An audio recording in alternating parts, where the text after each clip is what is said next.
I've made I suppose, quite a big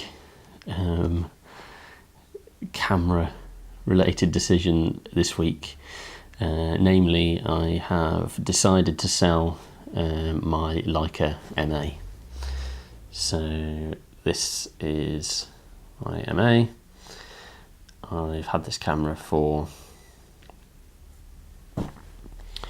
about 2.5 years, I think, something like that. It was quite a big decision to buy one in the first place. They aren't exactly cheap, and it feels like quite a big decision to sell it too. So I thought I would sort of waffle on a bit about that decision, mostly because it is centred around the return of a Leica M4-P to my life. So I bought an M4-P quite a long time ago. In fact, I bought 2 M4-Ps and straight away sold this one to a friend. I then subsequently sold my M4-P with it in mind that I was going to buy the M-A. Bought the M-A and then never really regretted it. I've been happy with it, but I've never really felt that it's been sort of enough different from the M4-P to kind of warrant its value. So essentially the M-A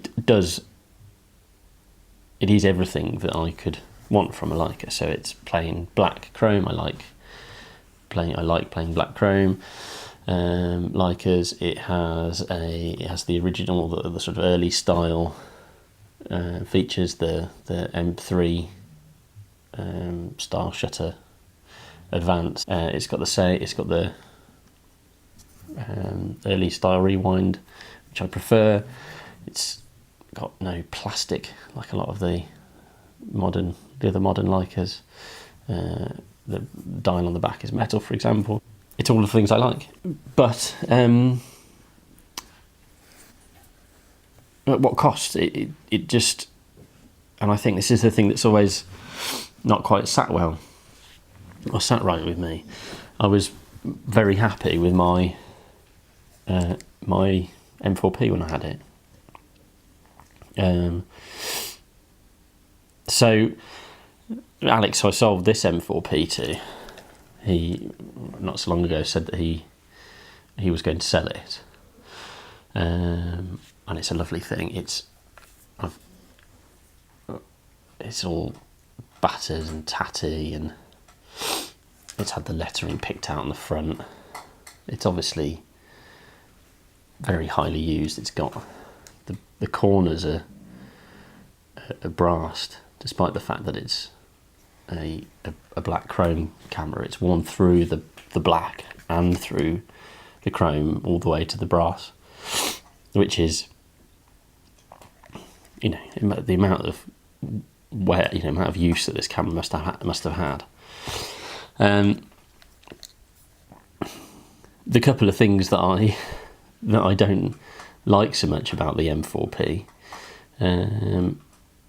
is the back. There's the back thing that it doesn't have a proper film reminder dial. It's just got a disc that you're supposed to write on, I think.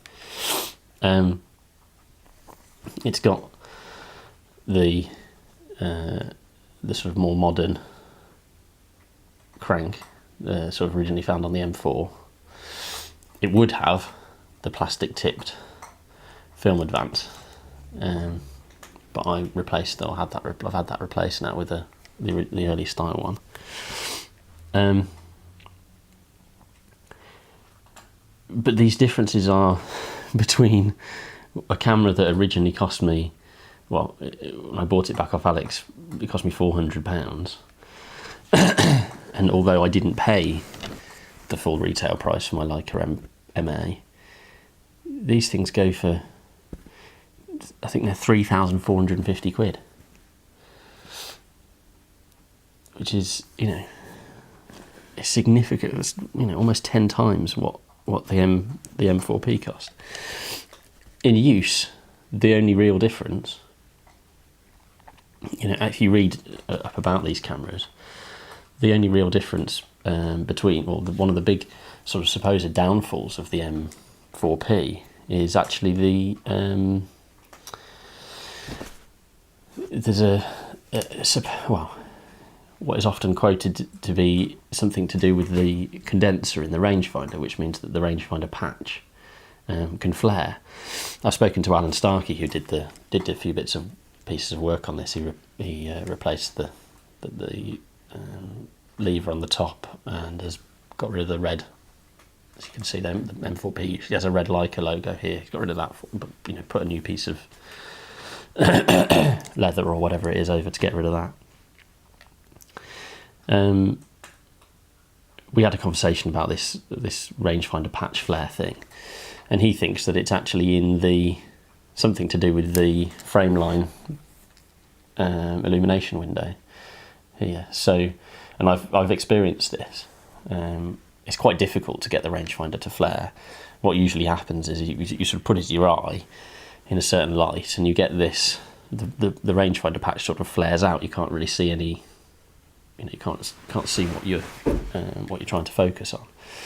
But so I had this happen the other day, and put my finger over the frameline illumination window, and it got rid of the rangefinder patch flare. So I don't know I don't know enough about the internals of these things to know what's what and what would cause that flare really. But Alan seems to think it's something to do with that.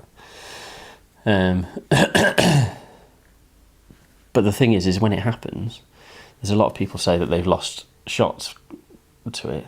But when it happens to me with this camera and my previous M4-P, I've just found that you just move the camera sort of in relation to your the sort of centre of your eye, and the patch flare disappears. It's only when your eye is off centre that it's an issue.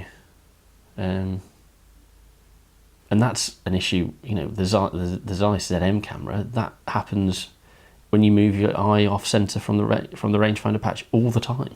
It doesn't happen all the time with this, it's just in certain light. So it's really not an issue. So yeah, that's why. And I don't know. It's just a lot of money, isn't it? It's a lot of money to have for a camera that doesn't bring me anything more. You know, look at the two of them next to each other. They're essentially the same thing. I mean, all Leicas are essentially the same thing. Come on, you stupid thing, focus. You know, the differences between them are so minor. And when I use this, I dented the M-A a couple of times, and it just didn't feel right. It didn't feel right denting or, you know, causing damage to such an expensive camera. And I use this, it's already dented and dinged and had loads of use. So I don't care about it so much, like, but in a good way, you know. I use it, and I use it without kind of concern for it.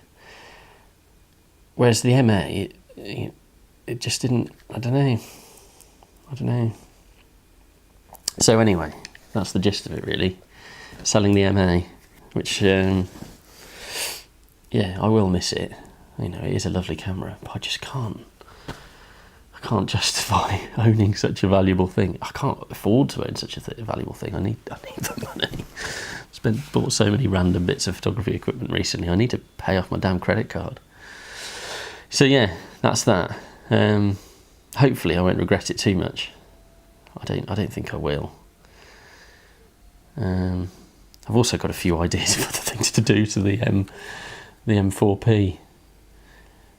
One of the things that Alan did was, so the viewfinder window here, it's been coated. Well, it's not been coated. It's been replaced with a coated glass, and it's such good coated glass, it doesn't even fingerprint when you put your finger on it, which is more than can be said for the glass on the M-A, which is, you know, something ridiculous. And the viewfinder's now as bright as the M-A was. It's funny, the viewfinder in the M-A is sort of slightly warmer toned, and this is slightly cooler toned, but you'd never, you know, you'd in real terms, you never know the difference. So yeah, that's that. A slightly waffly description of why I've decided to sell the most expensive film camera I've ever bought. Yeah, doesn't feel quite right, but I can't not do it. It would be ridiculous not to, with how happy I am with the M4-P. So there we go. I'll be back, I guess, next week with more waffle. Hopefully by then, a paid off credit card bill as well.